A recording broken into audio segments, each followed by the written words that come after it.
ଆଜ୍ଞା ଆପଣ ମାନଙ୍କୁ ଗୋଟେ କଥା କହିବି, ଆଉ ରାଗିବେନି। କେବେ କେବେ ନା ମନ ହଉଛି ଏକୁଟିଆ କେତେ ଦିନ ରହିବି, ଗୋଟେ ସାଙ୍ଗସାଥି ମେଳରେ ତ ରହୁଛି, ଘରେ ଅଛନ୍ତି, ମଜାମସ୍ତି ଚାଲିଛି। ଯେତେ ଦିନ ପର୍ଯ୍ୟନ୍ତ ମୋ ସାଙ୍ଗ କହିଛି ବାହା ହେଇନାଉ ସେତେ ଦିନ ପର୍ଯ୍ୟନ୍ତ ତୁ ଏନ୍ଜୟ କରିଯା, ବାହା ହେଲା ପରେ ନାମ ନବୁରେ ପୁଅ।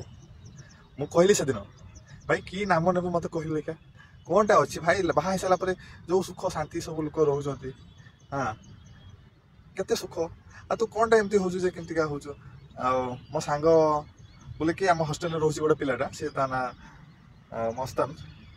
ସେ କହିଲା କି ମତେ, ଭାଇ ଏଇଟା ସତ କଥା, ଯିଏ ବାହା ହେଇନାହିଁ ଫସିଛି, ଯିଏ ବାହା ହେଇଛି ବି ଫସିଛି। ଗୋଟେ କଥା ନାହିଁ, କଥାରେ ଅଛି। ଆଉ ସତ ସେ ମତେ କହିଲା କି, ଆଉ ମୁଁ ବାহিରେ ରହୁଛି ଅବଶ୍ୟ, ଆସିକି ଭଲ ଲାଗୁଛି, କାମ କରୁଛି, ଇଏ କରୁଛି। ସେ ସଫ୍ଟୱେର ଇଞ୍ଜିନିୟରିଂ କରୁଛି ତ, ଆଉ 15-20 ଦିନ ଆସୁଛି ଆମ ହଷ୍ଟେଲରେ ରହୁଛି, ବାକି ଦିନ ସିଏ ଆସିକି ତା ଘରେ ଯାଇକି ରହେ। ଘରେ ରହିଲା ଭିତରେ ତାକୁ ଲାଗେ ଯେ ଗୋଟେ ଟେନସନ ଭାଇ ଘରେ ଟେନସନ କ'ଣ ନା, କହିଲା ମୋର 2ଟା ପିଲା ଅଛି, ଗୋଟେ ପୁଅ ଗୋଟେ ଝିଅ, ଛୋଟିଆ ପିଲା। ସେ ସଦାବେଳେ ଲାଗିଯାଆନ୍ତି, ଲାଗିଗଲେ କି ତାଙ୍କୁ ମୁଁ ପନିସମେଣ୍ଟ ଦେଇକି ତୋର କାଲି ପାଇଁ ଚକୋଲେଟ ଆଣିବି, ତା ପାଇଁ ଦେବିନି, ଇଏ କରିବି। ସିଏ କହିବ ଛୋଟିଆ ପିଲାଟା 6 ବର୍ଷର ଝିଅଟା, ସିଏ ଛୋଟିଆ ଛୁଆଟା କହିବ ମତେ ବାପା କାହିଁ ଆଣିକି ଦେବୁନି, କରିବୁନି। ତାକୁ ଯଦି ମନେ ଆକୁ ଗଲେ ବଡ଼ ପୁଅଟା ଅଛି, ସିଏ ବି ତାର ସାନ ପୁଅଟା ଯୋଉ ଛୋଟିଆଟା, ସିଏ ବି କହିବ ହଉଛି ବାପା ମତେ ସପୋର୍ଟ କରୁନାହିଁ, ତାକୁ ସପୋର୍ଟ କରୁଛନ୍ତି। ସିଏ ତ ଗଲା।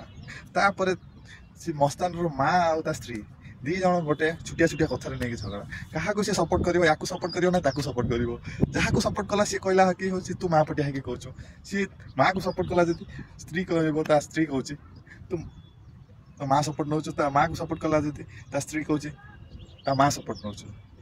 ତା ମା କହୁଛି ଯେ ତୁ ତା ସ୍ତ୍ରୀ ସପୋର୍ଟ ନଉଛୁ। ମଝିରେ ୟାକୁ ରଖିକି ମୁଖିଆ, ୟାକୁ ଘାଣ୍ଟୁଛି, ତାକୁ ଘାଣ୍ଟୁଛି। କାହାକୁ କଣ କରିବ କିଛି କରିପାରୁନାହିଁ।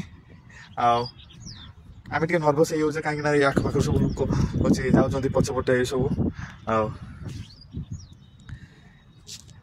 ଏମିତିକା କହୁଛି ଯେ ଭାଇ ବାହାରେ ଆସିକି ରହିଛି, ସେମାନେ ବହୁତ ଭଲରେ ରହିଛି। ଯୋଉଦିନ ଘରକୁ ଯାଉଛି ସେଦିନ ପୁରା ଏକଦମ ତାର ଫାଇଟିଂ, ଝଗଡ଼ା ମଗଡ଼ା। ମୁଁ ତାକୁ ସେଦିନ କହିଲେ, ଭାଇରେ ଗୋଟେ କଥା କହୁଛି, ଯୋଉମାନେ ଗୋଟେ ମନେକର, ମୁଁ କହିଲି ତାକୁ, ଗୋଟେ ପୋଖରୀର 4-5ଟା ବେଙ୍ଗ ରୁହନ୍ତି।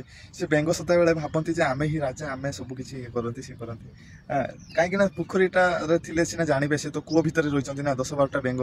ସିଏ ଜାଣନ୍ତି ଯେ ଆମେ ହଉଛି ରାଜା, ସିଏ ହଉଛି ରାଣୀ, ସିଏ ହଉଛି ଯେମିତିକା କି କଟୁଆଳ ଦାସୀ, ସେ ସେମିତିକା ସମସ୍ତେ ସେମିତିକା ଭାବନ୍ତି। ଯେତେବେଳେ ବେଙ୍ଗଟା କୂଅ ଭିତରୁ ବାହାରିକି ଆସିକି ଦୁନିଆ ବିଷୟରେ ଜାଣିବ, ସେତେବେଳେ ତାକୁ ଲାଗିବ ଯେ ଏତେ ବଡ଼ ଦୁନିଆ ଅଛି, ଜାଣିନାହାନ୍ତି।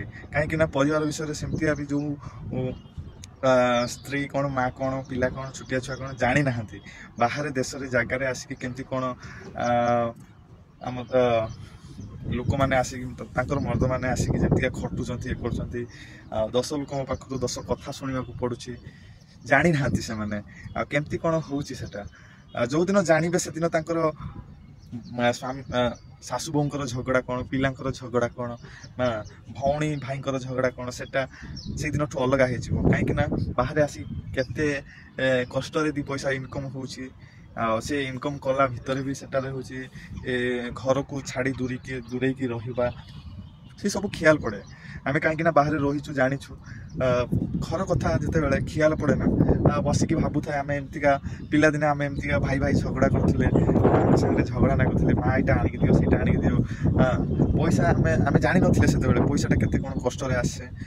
ସେତେବେଳେ କ'ଣ ଆମେ ଜାଣିଛୁ ଯେ ମା ପାଖରେ ପଇସା ଅଛି, ଆମକୁ ଜିନିଷ ଆଣିକି ଦଉନାହିଁ, ଏଇଟା ଭାବିକି ଆମେ ଝଗଡ଼ା କରୁଥିଲେ। ଆଜି ପ୍ରକୃତରେ ଆମେ ଏଠି ଆସିକି ବାহিরে କାମ କରିକି 2 ପଇସା ହାତକୁ ଆସିଲା ପରେ ଜଣା ପଡୁଛି ଯେ ଭାଇ ଏତେ କଷ୍ଟ କରତେ ପଡୁଥିଲା ପଇସା ଇନକମ୍ କରିବା ପାଇଁ।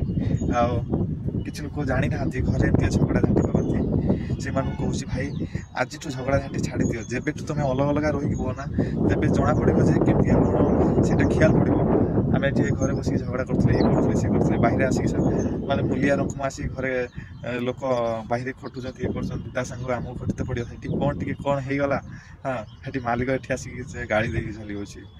ଗାଁରେ ଥିବ ତା ସାଙ୍ଗସାଥି, ଆମକୁ କିଏ ଗାଳି ଦେଇଦବ, ସେ କାନ ଢକିଟା ବସେଇ ଦବ, କାନ ଚାପୁଡ଼ାଟେ ଗୋଟେ, ତୁ ମତେ ଗାଳି ଦଉଛୁ ହାଇ ଚାଲ।